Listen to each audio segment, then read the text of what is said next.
isukari n'indimu gusa n'amazi nkabiteka nkayikorera wax yanjye. Nibwo natangiye kugira gute kubikora. Mbikoze I was like wow, umara amezi 2 bitaramera. Ndabikora kwishima biragenda, ndabikora imiburu iragenda. I was like wow, this is the lifesaver. Wax is the life. Wax is everything. Wa mugore we, wa mugabo we, niba udakoresha wax, I don't know. Ibyo abagabo simbiza, abagabo ntabwo bakunda kwita, ntabwo bakunda ubwiza, ariko guess what, umugore wese akeneye gukoresha wax. Irababaza ariko kuba bararimwe, ngewe nkishima amezi 2, I don't care.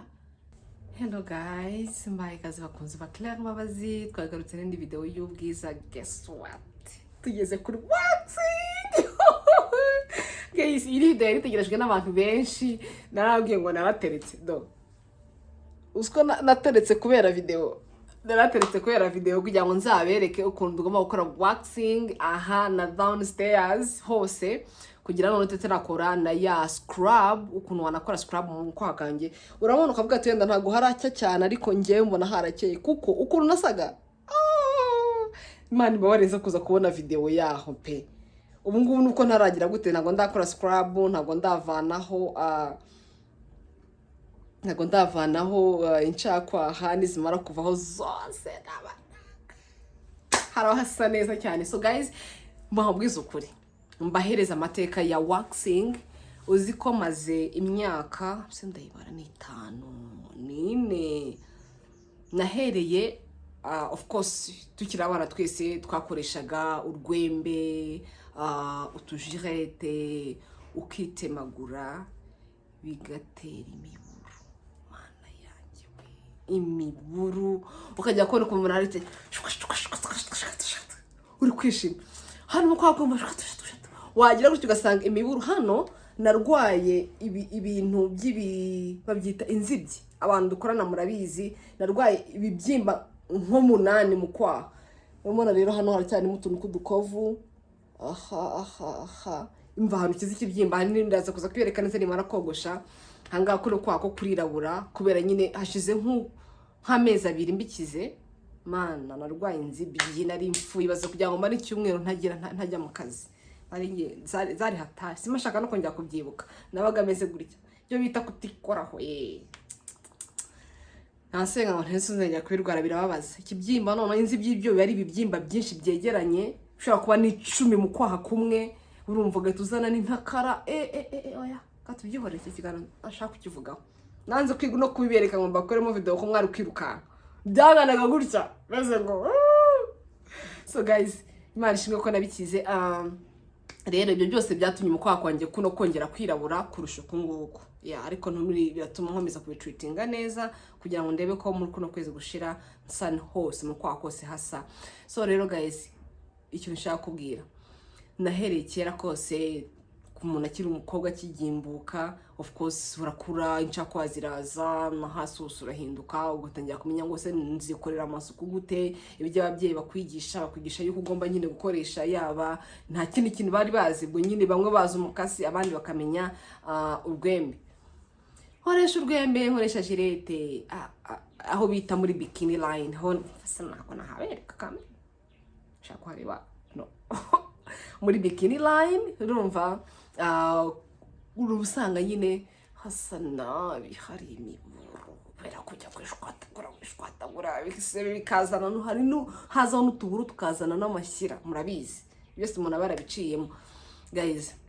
None ko ugize muri segonderi, oya ndi muri segonderi, narangije no muri segonderi ngiye nibwo namenye ko habaho vit. Oya ngikorana n'abazungu turi South Africa, naguzeyo jurete na bya bintu bibira nka mimuse gutya.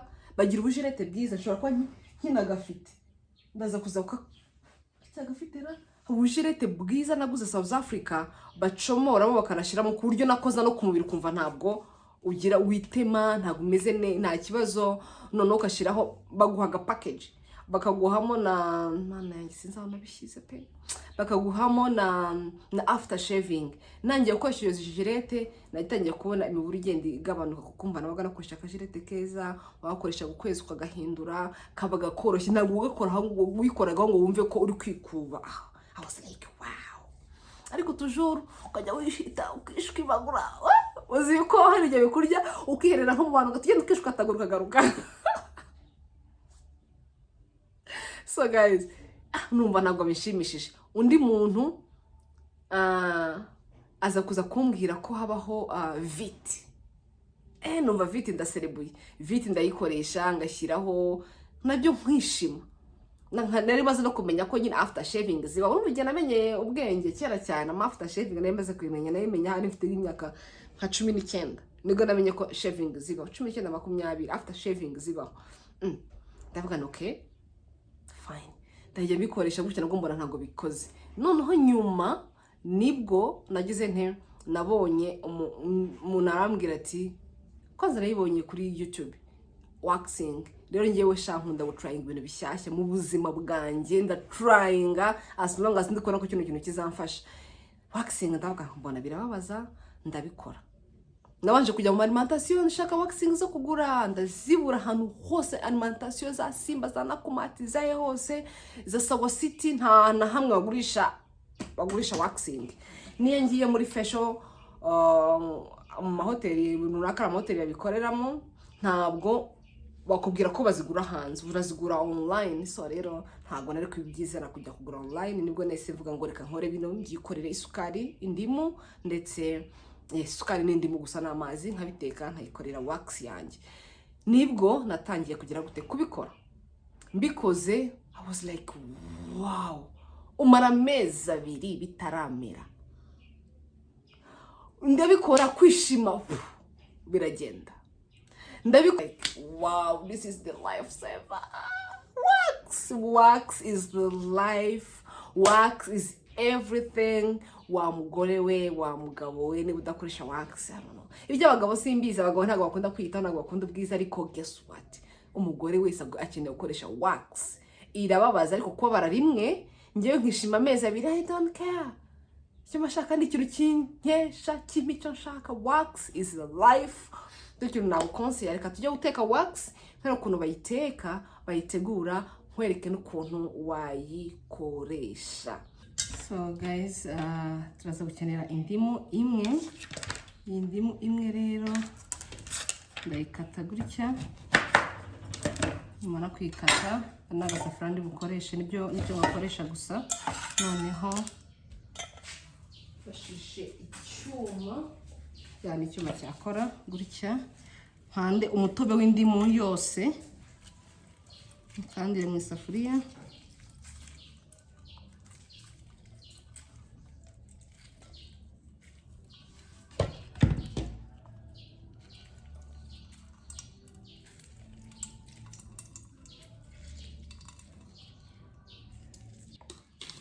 Ndafata akakombe kamwe k'isukari, ubwo yaterwa n'urugero rwawe bitewe na wax ushaka gukora uko ingana.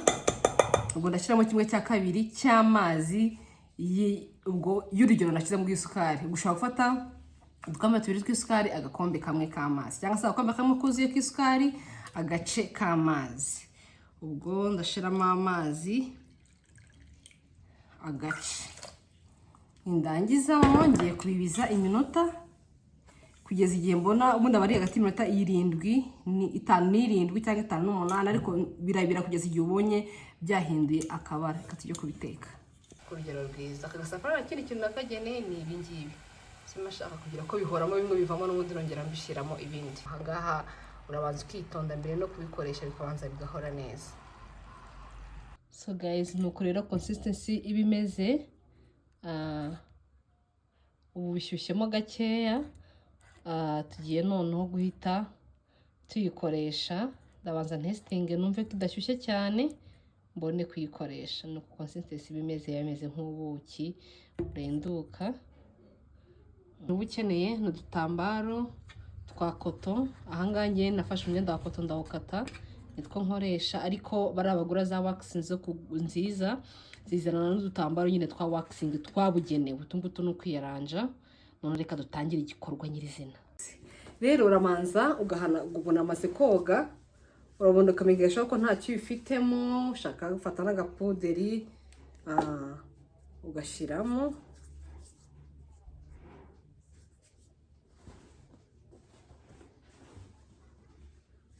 apuderi ugashiramo kugira ngo umenyeshe ko nta cyuya na gitoya ufite.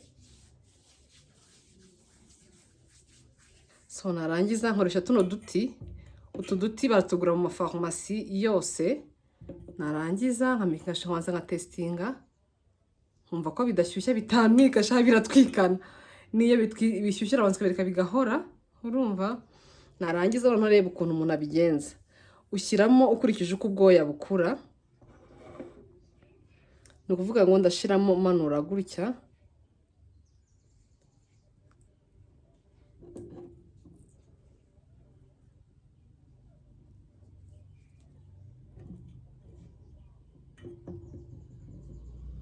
Ndashiramo manura uku.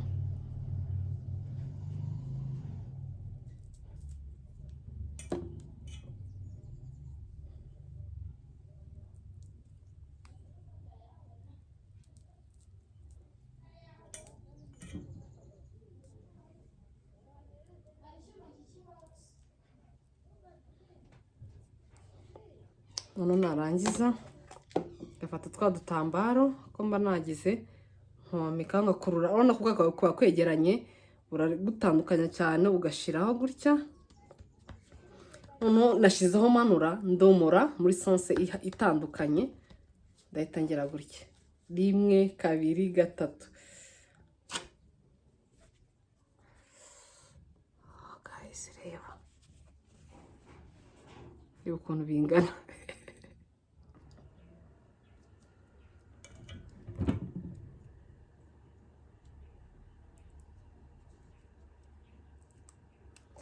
Noneho mfata agatambaro kantu ka koto shireho gutya, tuzamura muri sense opposé. Noneho akaboko ushaka imoso karavuna kugakoresha wax kindi nyine kubera ko bari imoso biri gukora birangora cyane. 1 2